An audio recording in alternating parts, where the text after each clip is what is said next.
This is Mike Law, bass player. You're listening to Talking Blues.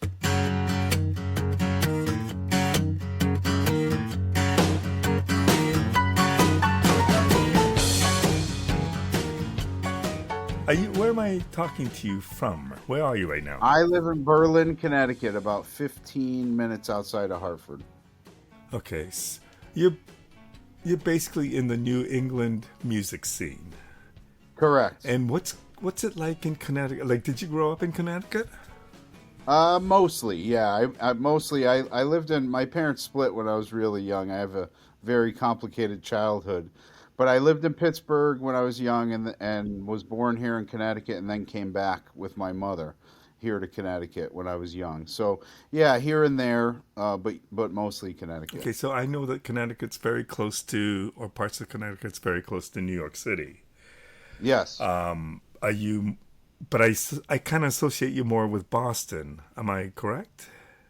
Yeah, I think most of the blue. It's funny. There's friends and I talk about. There's like a barrier on the west coast, on the west side of Connecticut, and it separates New England and New York. It's very odd. Okay. I have friends that play and musician friends that have mean a lot to me that are from down there. But yeah, I think mostly the New England guys stick. Providence, Boston. A lot of the Connecticut guys head up to Providence and Boston. So yeah, you'd probably, and a lot of the guys I play with are Boston guys mostly. But I mean, Sugar Ray Norsey is a Connecticut musician. He's technically from here. So as much as he's Rhode Island, he's right. He was right on the line as a kid. But I mean, could you have spent more time hanging out with New York musicians? I could have. Yeah, I mean, it's kind of like families here. There's Yankees fans and Red Sox fans. It's like, and some families are split. I don't know. I think the blues world, which is what I kind of gravitated towards, is much heavier in Providence and Boston than it is in upstate New York or even the city. Now, that being said, New York City is the best city in the world, in my opinion. People who live here, you say, "Oh, I'm going to the city." We're not talking about Boston. So I mean, New York is huge for us, but you're right. Musically, that's a great point. Musically, everything's out east. Okay, so you started playing drums. That's the first musical I instrument.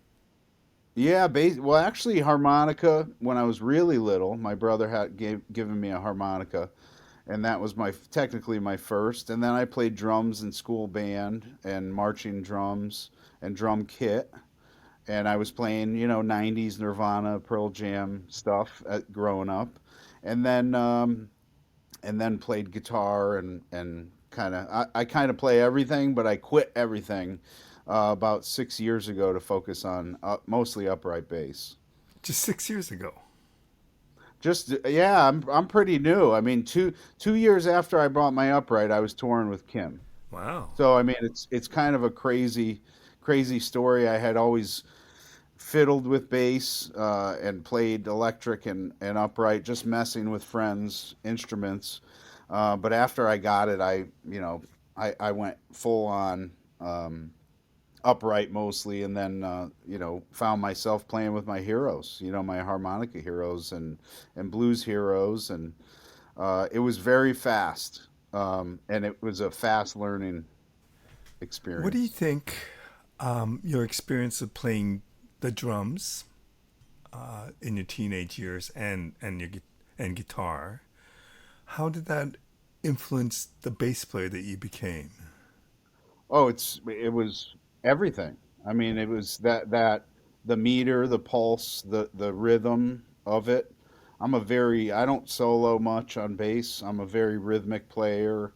I just want to create time and space, and I lock in with drummers. I have my drummers list. Even local guys are just legends. I mean, world class guys. I mean, I don't even want to say names. There's just so many, but my sub list is incredible. So um, I think being a multi instrumentalist has and a drummer has created a good sense of time and meter in me and supportiveness. I think hands down, drums are the most important instrument of any band. I mean, I think if the drums are good, the drummer's great, and the vocalist is great, that's number one. I mean, you never see a great band with a bad person at either one of those Right. slots. You know, you could go down the list, and drums and vocals are most important. And then you have a guy like Big Joe Mayer who does both, and every record is incredible that he's done. So I mean, that he does both.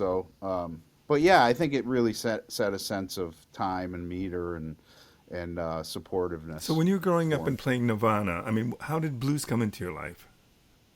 Well, it was probably my brother-in-law. We went to Allman Brothers shows at the Beacon Theater in New York, and we would go weeks at a time, and I would go see Warren Haynes and Dickie Betts and all these guys. Well, in the background of them playing, they would be playing One Way Out, and they'd be showing old footage. This is before YouTube of Sonny Boy Williamson, and I'd look up and I said to my brother-in-law, I said, Bill, they didn't write this, and he said, no, the guy right up there did. So then I started digging, digging, digging. It's probably a little more than that, but that was the big, huge moment for me, where I couldn't stop digging. I just kept digging, digging, listening to blues and playing harmonica. That's what first got me into it, and trying to be Sonny Boy and trying to be Little Walter and Kim Wilson and all these guys.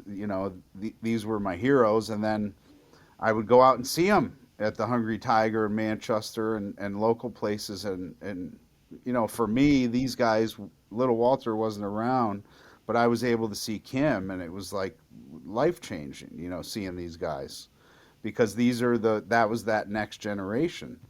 Had a great friend, George Dudak, a local harp hero of mine. I call him my blues daddy, and he knew everybody. He'd take me out, and he was friends with everybody from the late '70s. So he would introduce me to Kim. Here's my son. He would introduce me to Preston Hubbard, who I became very close with, Duke Robillard. The whole crew, and it was just amazing. So that's kind of what propelled me into blues, and I haven't really looked back. No, I still love rock and those bands, but blues is just the world to me. How serious was a harmonica player were you? I was very serious. I mean, I would do gigs with Ryan Hart and the Blue Hearts. When Ryan was out, I'd fill in. He was very important to me as a musician coming up, and fill in for him. I had my own band, Mike Law and the Playboys, and I would do gigs and sing and play harp. And hey, listen, standing next to legends now, it's humbling. But I listened to some of those tracks that I did back in the day. I said, man, I was killing. It's like, I hate to say it like that, but it's like it's pretty legitimate stuff. I mean, because I put everything into it, and I would open for Kim.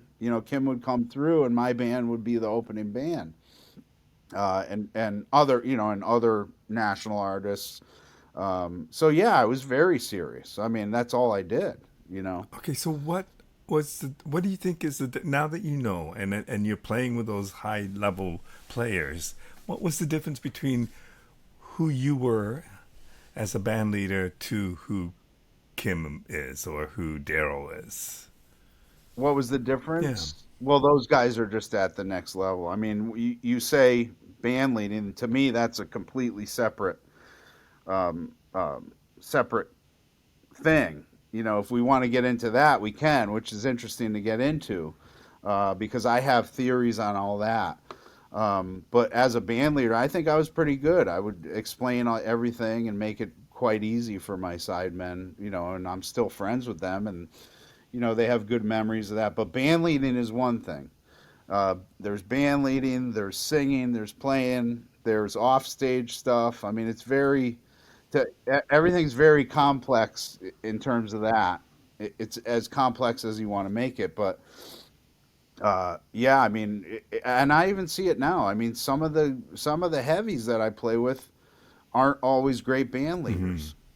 They're great singers, they're great harp players, they're great guitar players. They might not be great band leaders.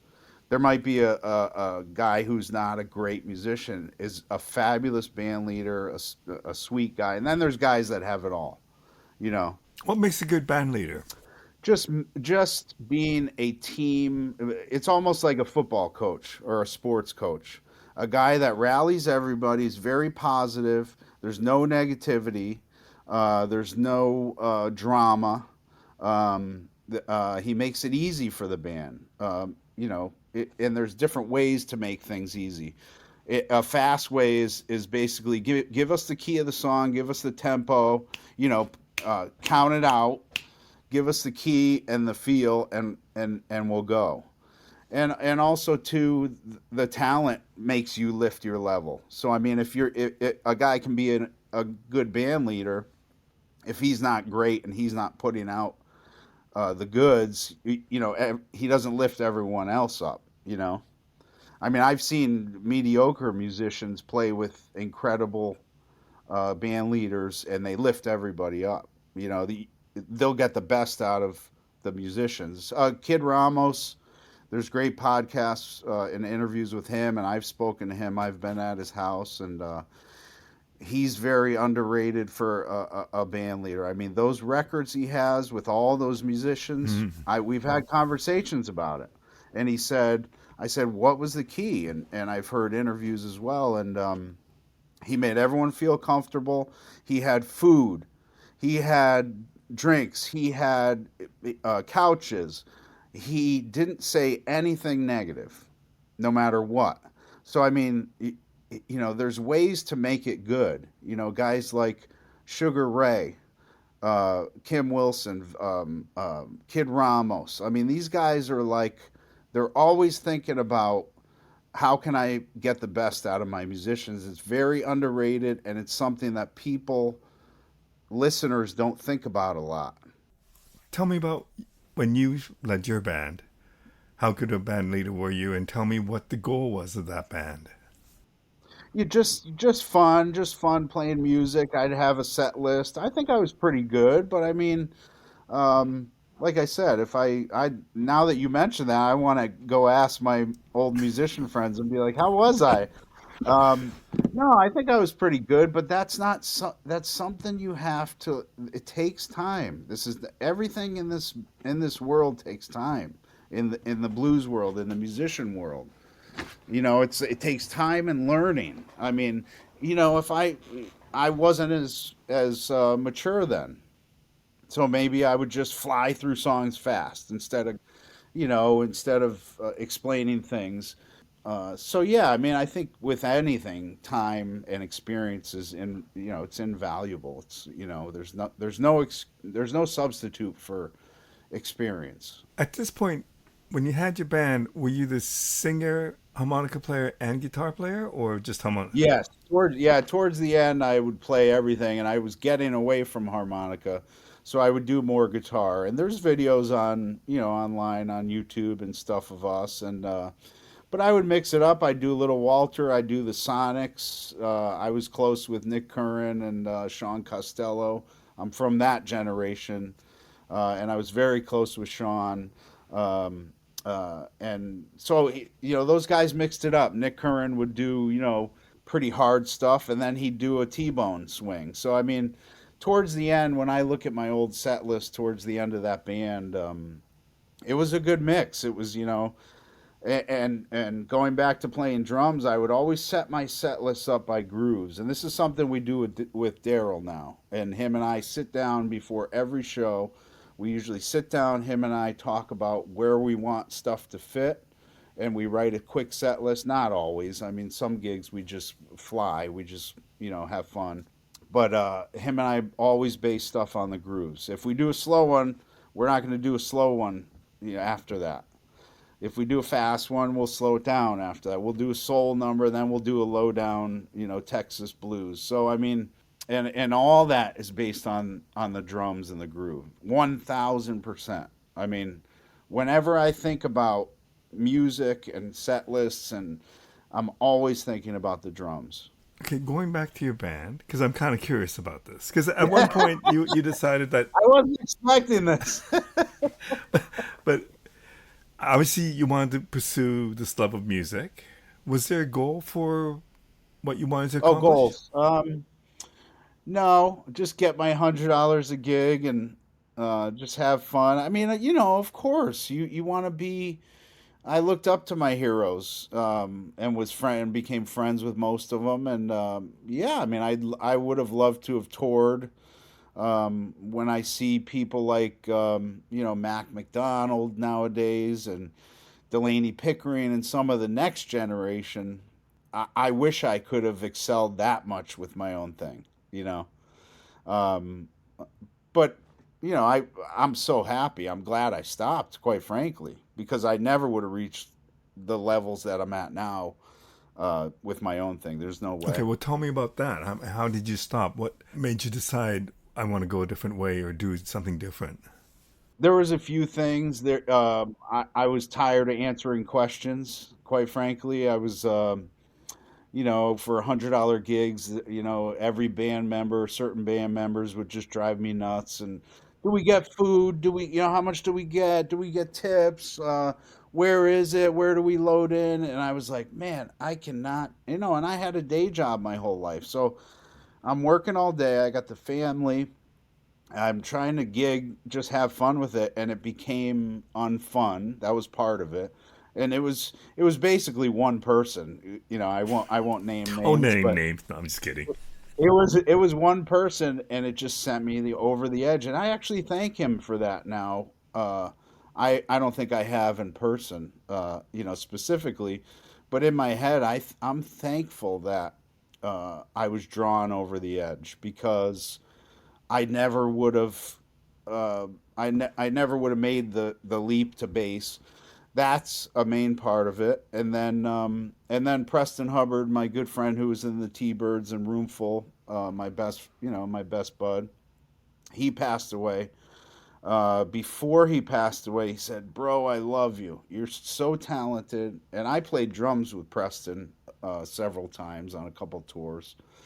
You're so great. You're so talented. But Mike, if you really want to get through and go to places where you want to be, you have to quit everything and focus on one instrument. That's what he said.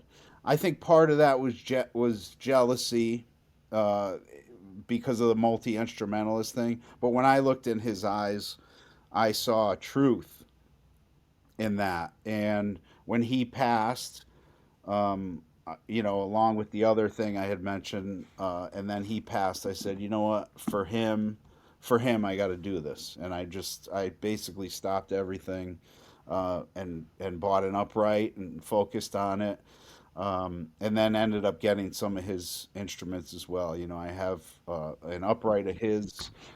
Back there, that was played on the Big Joe Roomful records.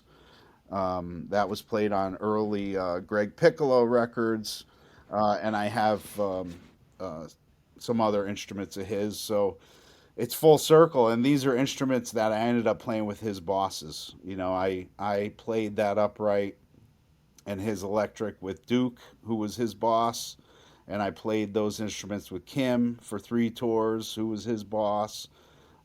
So I mean, I feel like it was full circle, and then I find myself in Europe with Jerry. So I mean, there's no way that any of that would have happened, doing my own thing. I just I have to wonder though, when Preston said to you, pick an instrument, don't you think he meant one of the instruments you were already playing as opposed to picking up a new instrument? right. I mean, I never thought of it like that, but no, he knew I played. I mean, I was playing. I was filling in with bands on bass, and I have another bass upstairs that I'll probably use here in Ottawa this weekend. I was thinking, I'll probably bring that because when he would come home, he wouldn't fly with his um, early '50s precision that Clifford Antone gave him. He wouldn't fly with it. It was just too risky. Um, so he would come to Connecticut, do gigs with my band. Actually, Mike Law and the Playboys, my first band that you're talking about. I hired Preston, and he would come home and he would do gigs with us. So I would be playing guitar, harp, and he would be my bass player for, you know, I don't know, 6, 10 gigs in a row. And when he would come, he wouldn't bring his, but he would borrow mine and my reissue, and he loved it. And I just pulled it out, and I said, you know what? He loved this thing, and Ronnie James Weber played that bass, and John Baz, and it was just a reissue, but it actually has a lot of mojo with other guys playing it. So no, my point being is that he knew I played, Okay. he knew I loved it, but when he said that, no, I think he was referencing bass because I think we were speaking about bass because I was pretty new to it, and I don't think I was very good, quite frankly. And I think he was kind of saying you got to focus on getting better at bass. So how do you get better at bass? How do you take those words and go, okay, I'm going to focus on playing the bass? What does that? How does that occur? And then what steps do you take in order to establish yourself as a bass player? It was unbelievably hard. The hardest thing I ever did in my musical life. I mean, it was beyond difficult. I mean, especially the upright. It's just a bear of an instrument. For you and your listeners, I don't know if it's been made clear enough by people, but it's easily the most difficult and demanding instrument that I've ever played, and I've played mostly everything. Can you tell me why? What makes it so demanding and so difficult? Well, it's a never-ending, and Preston would talk about this too. It's a never-ending intonation game. There's no frets. That you have to work on intonation. You have to have endurance. You have to have, I don't know if you can see, but like, look how much bigger that pinky is than that one. Right. It's like not even close. So it's like it's physically demanding. It's challenging. That's one aspect to it. The other aspect was I didn't even know uh, mostly how to even play bass lines early on. I had so much to learn, and but physically and musically, it's there's nothing close, in my opinion, as far as the demand. So are you gigging at all at this point during this learning process? Are you going out to jams or anything to? Oh yeah, Okay. yeah. No, I was like I said, yeah, I was filling in and subbing, and yeah, I started taking gigs. That probably had a lot to do with why I kind of went full steam into it because I was enjoying it and doing gigs. And it was great to not have to answer questions. I was the one asking them now. It's like, wow, this is great. I don't have to book gigs. I don't have to answer questions. It's like it was a win-win. But then I got into it and got an upright and said, "Oh man, I got work to do." But also listening to the music over, you know, uh, through the years, I would listen to Little Walter records, and I learned the harmonica and the vocals. Well, then I started playing guitar, and I said I got to learn the Lockwood stuff and the guitar stuff. And then I would do gigs, and early on, I would learn the drums. So then I find myself going, now I got to learn the Willie Dixon parts. So it, it it was a lot of learning and listening throughout to get better at it. Okay, as a harmonica player, you probably had a good understanding of what you wanted to hear behind you. Oh yeah, And I've talked to many guitar players, some really decent guitar players like Rick Holmstrom or Alex Schultz. yeah, I've listened to all your stuff But I with mean, with all. I automatically think, okay, so if you're a guitar player playing behind a harmonica player, there's a certain expectation, there's a certain way of playing behind a harmonica player. Is it the same with bass players?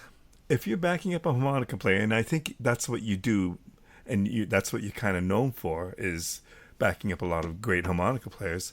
Is the way you play the bass different than if you weren't playing with a harmonica player?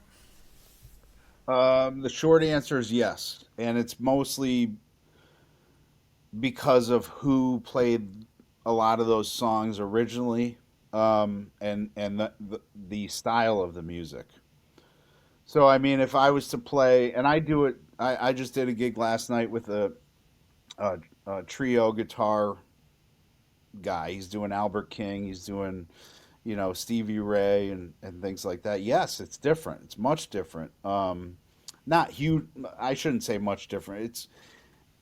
It's just it's just who you're who you're zoning in towards. Is it going to be electric bass? Is it going to be Albert King's guy, or is it going to be Willie Dixon playing traditional? There's definitely lines I do on upright, which I do not rarely do on electric. So yes, yes, the answer is yes, and a lot of those guys can feel it because I've seen harp guys play with bass players that don't really get the genre, and then maybe I'll get up, sit in, and they just turn around and they're like, couldn't be happier. Uh, I mean, it's simplicity. It's a lot of the lines. There's a lot to it. But I think it's mostly feel. Kim and Ray and all these guys and Darrell and Jerry. They always talk about my feel. They and space. I am not busy. You know, and they love that. I presume stand up bass and electric bass are two completely different instruments. Yeah, pretty different. Does Um, one help the other? I mean, knowing how to play one, does that help you in playing the other at all? Or is it, it kind of in my learning process, I found that they help each other. I found on the upright, I would go on the upright and think, man, how should I tackle this? And then I would go on the electric and figure it right out, and then bring it to the upright. Preston was very underrated on the electric, and he did a lot of upright lines. So I take that open notes. I mean, I used to watch Preston and play with him, and he wouldn't move his hand from the first position. So he would only have his hand over maybe 3 frets, and we'd play a whole song, and he would never go this way. He would just play open notes, hmm, and that's upright. I mean, that's all upright. I can play a whole night and just play in that position on upright, and then just run up top and play some fire. So yeah. I mean, they're it's give and take. You learn from both, and there's certain things I do a lot on electric, which I would never attempt on upright.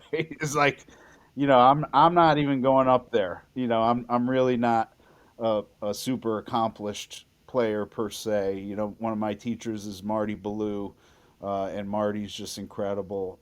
And I went to his house a couple times and took lessons, and I have stories about that. It was just amazing. And I'll never be like that good. I'll never be what Preston was. Technique but I'm okay with that. well, I was You know, thinking and that just when I think of New England and the blues scene there, and you mentioned Marty, I think of Mudcat. yeah, oh I yeah. mean, there's some heavy duty players. There's heavy duty players. Mudcat's definitely one of them. I used to go. I watched him since I was a teenager. Um, and I would, when I started getting serious, I said, "Man, would you mind showing me some stuff?" He's like, "I'm not a teacher." But I would go watch him, and he's become a great friend. I mean, we did double bills with Darrell and Sugar Ray recently to fill up some of these venues, which is the business side of what I do. We need to. It's hard to do it with one traditional blues band. So I said, let's get two. And I called Sugar and I said, would you do a gig with us? We'll do two bands. And he said, I'd love to. So we booked one at my friend's place. We booked one at the Fallout, which we just did, Fallout Shelter.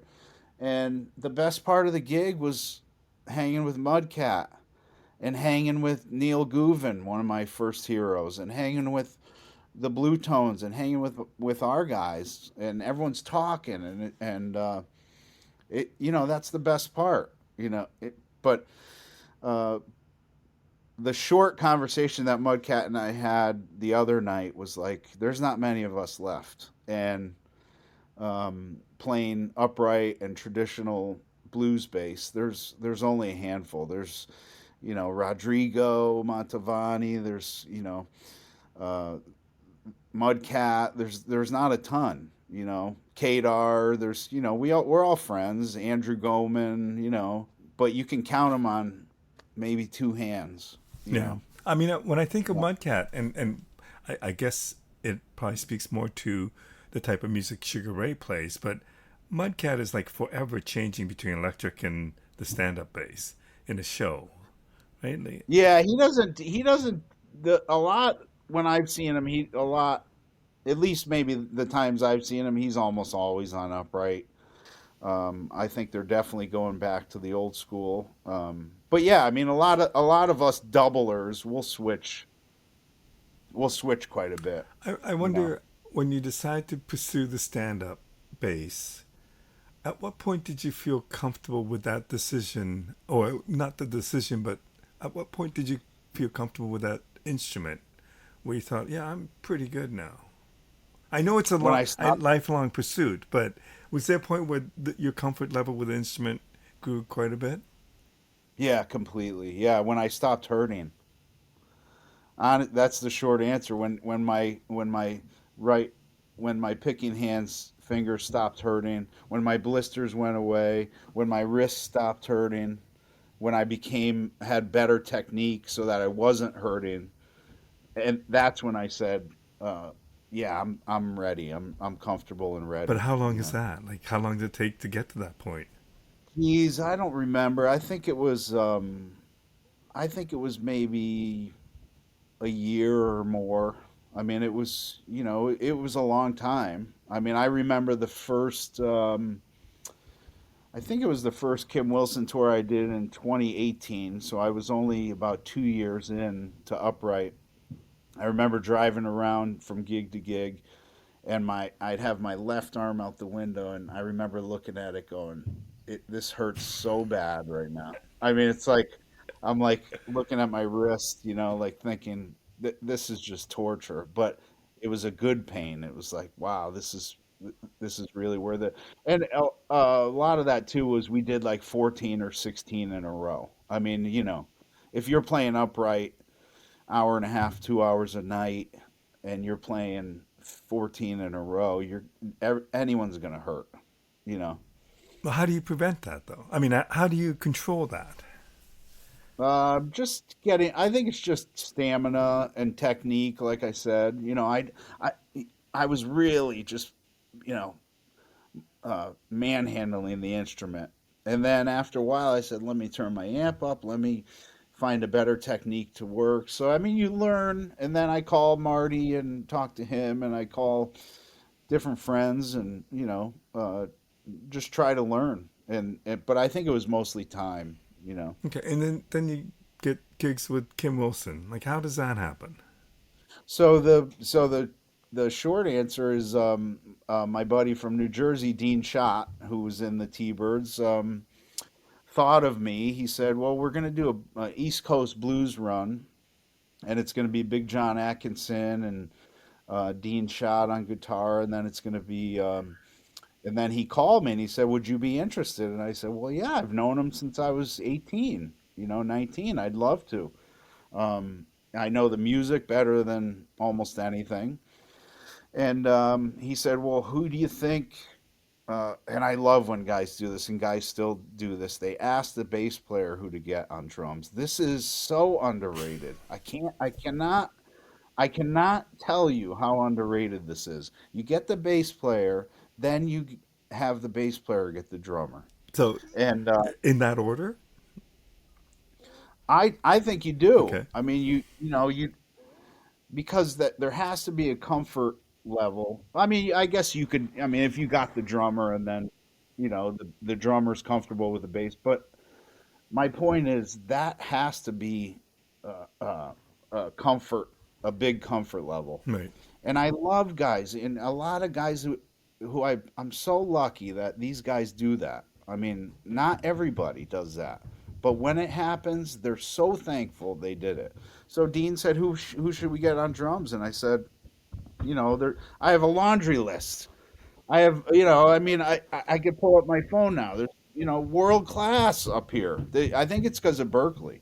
I mean, you've got, um, I could go down the list, but the guy who I thought of was Chris Ravelli, and we were close at the time, and we were, friendly and played gigs, and I said, man, he would just be great. And sure enough, I think we did some other gigs together, and Dean trusted me. These guys trust me with that, and it's always worked out. I mean, now with Darrell called me. I had a band in 45 minutes basically, and I said, who would be good with this? And that's how Lauren came up. Lauren Entris, he's incredible. And but yeah, we got Chris Ravelli in there from Boston, so that was the core. And then they came up, and we started the tour. And I understood later. I found out they basically had Marty Ballou on speed dial because, and I don't know if this is true. This is stuff I've heard, but I understand that Kim was like, yeah, I know Mike. He's like, I've known him since he was a kid, and he's a great guy, but he's not a bass player. So, we go to Chan's, and I walk into Chan's, and who's there? Jerry Portnoy, Troy Gagne for the sound check, and Kim and Big John and Dean. Everyone's there, and Jerry's Jerry's sitting there with a scowl on his face, with his arms crossed, looking at me. He knew me as well, but he did. These guys take don't take fans seriously. I really feel that way. I was a fan. I was just a young fanboy Right. as a kid. They knew me since I was 18. I used to smoke cigarettes with Jerry Portnoy. I would bum Camel non-filters. He said, "Yeah, that's what I used to smoke." But these guys, and I get it. They want the top musicians in the field. They didn't take it serious. And I walked in, and I understand that Kim had Marty Ballou on speed dial basically, because if I didn't cut it that night, it wasn't going to work out. Well, we we um, we do a song, and he changes the key. So let's do a sound check. And John said key of G, and Kim turns and smirks and says A flat. You know, much harder on upright, and he knew that, and he was testing me, and we got through. A chorus or a couple of measures, and he put his hands up and he said, "Okay, that's good." And I looked down, and Jerry's like, mouth open, eyes wide open, staring at me like this guy kicks ass. And I left it all up there. I did. I took Jerry hired me because of that, because he was there and he saw me, and he said, "You took that upright and shoved it right up everyone's butt." He said you were cranking. He said you just pushed that entire group out there, and because I kind of knew all this. I knew I was being judged. I knew I was new to the instrument. I knew that I needed to step up, and I did, and that kind of set the future in for it. Can I ask you why you knew that? How did you know that? How did I know That what? this was a big moment and that they were going to test you. Well, it's the best harp player in the world. It's the best. It's one of the best blues harmonica players in the world, if not ever. I mean, we in 100, 200 years, I think people are going to look back and go. there's certain guys that are at that level. Of course, I knew it was important. Now, every gig that I ever took, this here's another fun side story. My wife Laura, every gig I ever took subwise, I would work and work a week up to the gig and play every night. I would come down here or practice song after song after song. I wanted to be so knowledgeable with the music. I put in so much work. Well, the week before the Kim tour, I didn't do anything. And she said, the day before I left, she said, "You haven't practiced at all this week." And I said, "Honey, I've been practicing for this my whole life." Because think about all the years of listening to him and to Walter and to all his influences, Cotton, to Sonny Boy. I mean, this is basically, I know all this stuff. So no, I didn't have anything to work on. I just knew I had to step up and play the instrument, you know, Did you know at that moment that that was a significant point in your career? without a doubt. Yeah, there was no question. I mean, when you're on stage with guys of that level, um, yeah, I mean that was a huge turning point, for everything. And then I've never been to Europe, and Jerry takes me to Europe last year, um, because of that night. Because he said he was having an issue with um, Bob Worthington, his guy, or something, or Bob couldn't go to Europe, so he called me, and it's the exact story he tells about Muddy and Muddy's manager. It's the exact story, but it's me now because he said, and I listened to your podcast. It was great with him. I read his book. It's incredible. Hmm. The guy's smart as a tack, and he's incredible. But he called me and he said, "How's your passport?" And my eyes went, "Oh my God, this." And he said, "I'm calling you because you took your upright and stuck it up everybody's butt that night."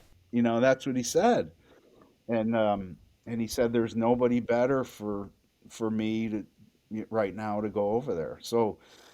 And then so I find myself in Lucerne and my first trip to Europe in my life, and I'm 45 at the time. I'd never been to Europe, and it changed my life. I met all the guys at Lucerne, all the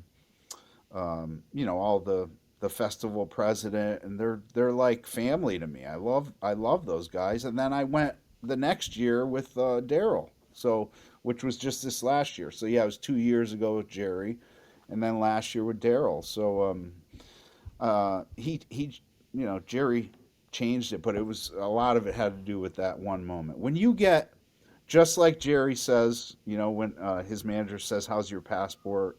It's the exact same story. It's just that the next generation, and he's doing for me what money did for him. Hmm. You know, which is pretty amazing, and he knows that. We've had in-depth conversations about that. Um, and then, but yeah, and just like Jerry says, when you're anointed by Muddy Waters, that's the golden seal. Well, I feel that way about Kim and Jerry. When you're anointed by those guys, um, who's gonna call me? Daryl's calling me, Sugar Ray. Who's calling me? Whoever. I'm just saying, you're more respected in the industry when you get anointed by. But does that happen quickly? Like Mark Hummel calls you and says, "I'm going on tour, the Northeast part," right? And Yep. then, I mean, does that happen because the word is out on you? It has to. I mean, if I've never asked him that, but I think that has a lot to do with it. Yeah, and um, those guys did it to Mark. I mean, the guys who came through Mark's channel ended up with the Nightcats and ended up with Sue Foley was in his band, who I'm going to see this weekend. So he a lot of people were kind of stolen per se. I'm putting up air quotes from Mark and Mark's band, and that. because they knew that he was serious. So it went through him, and the same goes for people that he ended up getting. Yeah, if you're on the radar of these guys, um, you're definitely going to get phone calls. I I didn't do it. What did I do? A couple gigs with Tony Holiday. Who's a newer harp player, great guy, and yeah, he saw me with Kim. Um, and I get it. If I used to do the same thing in my band. I would hire I don't know, guys I would see with Duke, or friends of mine that played with. You just respect guys more if they have the history of being with better guys.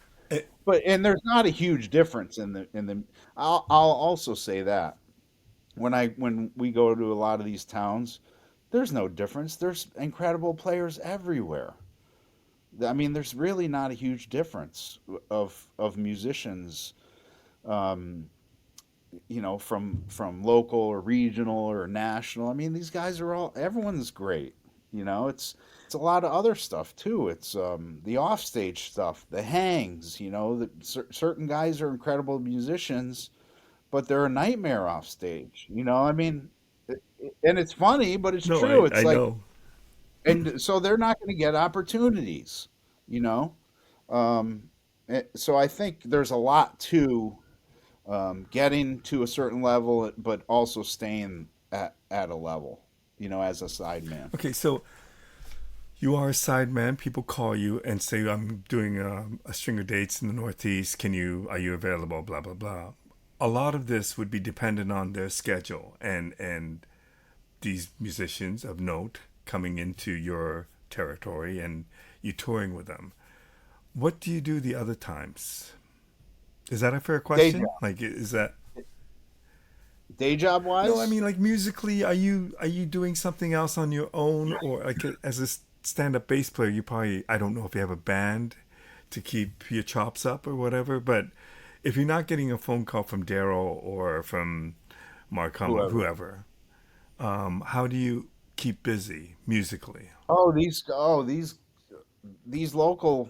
local and regional guys are incredible. I mean, we just won the Connecticut Blues Challenge here in Connecticut. Nice. And I'm with Aaron Troy Danner, and he's a local guitar slinger. And Aaron called me and hey, can you join the band and do gigs? And it was me and Steve Peck on drums, who plays with Al Copley, and I mean, he's just an incredible drummer. And Ryan Hart, who's huge in my life. This guy is like, incredible, underrated harp player and singer. I'll be on his new record, which is coming out. It's really good. Uh, I actually told Ryan last night. I said I'm going to be talking to Mako, and he said, "Oh, I'm going to be sending him the new CD." And I said, "Yeah, I'll have to mention it. It's incredible. It's got Jad Tariq on it. It's got I'm on there some. It's got just great guys, Tom Ferraro. So I guess the answer is I do quite a bit locally Okay. with guys. Aaron Troy Danner, Ryan Hart in the Blue Hearts, subbing in with different bands. But we have a lot of local gigs here with Daryl too.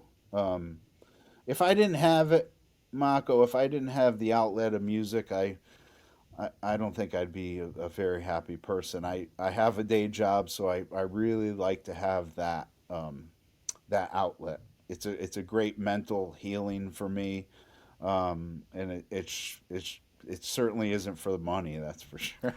But you love your day job too. I've been loving it. Yeah, I have a new day job now, and it's going well. And I was with Fender Music for almost 20 years, and that was great. But yeah, I mean, you have to earn you have to earn for a family. I have two little kids. Caroline's 6 and Brooks is 2. So I have two little ones. I'm like in it pretty deep. You might hear The their running footsteps. around. Yeah. But my wife does well, but we need two solid incomes. So music has never um has never paid the bills. Now, I was in between jobs before this job, and I went to my wife and I said, "What do you think? Should I give it a go with music only?" And she said, "If you want to, sure. I think we can swing it." Um, and then I was at home and I was like, I can't do it. I just I ha- I have to have a day job. I have to stay busy. And I you mentioned about Darrell, who, as I told you, is one of my favorite singers, and me too, yeah. tell me how that came about. That was many years ago actually. Him and I had talked about it. I can't. I wish I had the dates, but I don't know if it was very early in my playing bass. Before I even got upright, I was playing started playing. He was the first heavy, so to speak, that I had ever played with.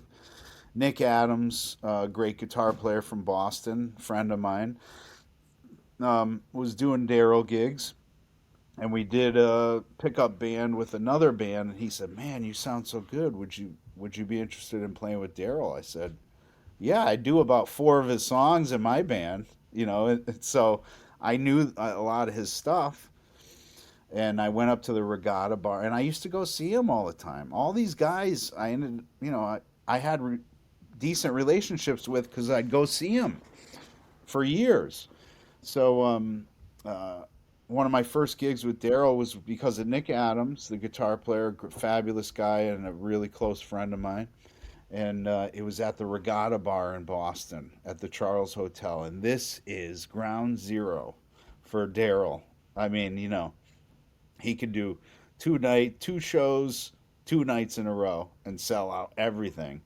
And I used to go. It was always the week before Thanksgiving, and there I am with my little reissue bass, and I'm like, oh my god, I'm so nervous. This is the first. This is my hero. It's like my Darrell was the first guy I played with.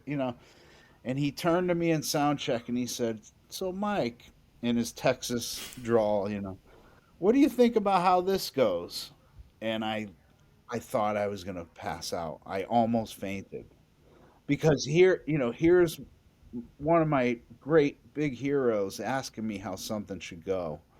And that was a huge moment. And I think I had told him that story, but I almost fainted because I'm collaborating with a hero. I mean, and to put this for people that might not be into blues or anything, this is like playing bass with Robert Plant. I mean, for me, Hmm. these guys are like, you know, heroes, and they still are. And here I am, working with them. So yeah, Nick got me into that. Did a bunch with Darrell, and then COVID came around, and he basically disappeared for like what was it, 2020, 21, 22? I don't know, maybe 4 years. He didn't pick up a harmonica, so or sing. And then I just got a call a couple of years ago, and he said, "Hey," and I said, "Boy, I love hearing this call." And he said, "What do you think about playing some?" And I said, "Without a doubt." You know. So we got back going again. But yeah, I don't know if it was I don't know, maybe 8 years or more that I had been working with him, and he was my first um, kind of big hero that I had played with. Thanks to Nick. And you're doing a bunch of gigs this summer with Darrell. Yeah, we're going to Ottawa this weekend. We're doing the Mohawk Valley up in by Rochester picnic. We're doing Tampa next April. Um, we're doing yeah, we're doing a lot of regional gigs. We did Iowa earlier this year, which was incredible because Anson was there, and Anson sat in with us, and it was a little mini Rockets reunion. Yeah, for the Uh, people who don't know, I mean, Darrell and Anson started together when they were like 15 or something like that. yeah, way back, and I think it was 76 or 77 technically. kind of along the T-Birds line of, they kind of Yeah. rode that together. But yeah, and there I am in Iowa sitting with Anson and Darrell, and I mean it's like pinch me, these are my heroes, and I'm having breakfast with them and playing with them, and so yeah, I mean that was one of my thoughts early on. I said and I was friends with Darrell with Anson as well, and I said we should do a reunion. Let's do a reunion. We can, headline the biggest festivals. Well, the demand is not huge for that. In my world, it is. But that was kind of a mini reunion, and boy, did they push each other on stage. Right away. Anson starts digging in, and Darrell looks over, and when Darrell comes back to sing, he's like almost screaming. I've never heard him sing so hard and so high, and ever after Anson's solo, and they were kind of pushing each other, and it was just magical. It was like great. Yeah. Two very, very talented people. Oh my gosh, and not to mention Anson is, I mean, one of the best humans ever. I think. I mean, in the world. There's a handful of guys where I would go, that's just an amazing human. He's one of them. I really love him. Send me pictures of the kids. Send me. Anson says, let me see that little rascal.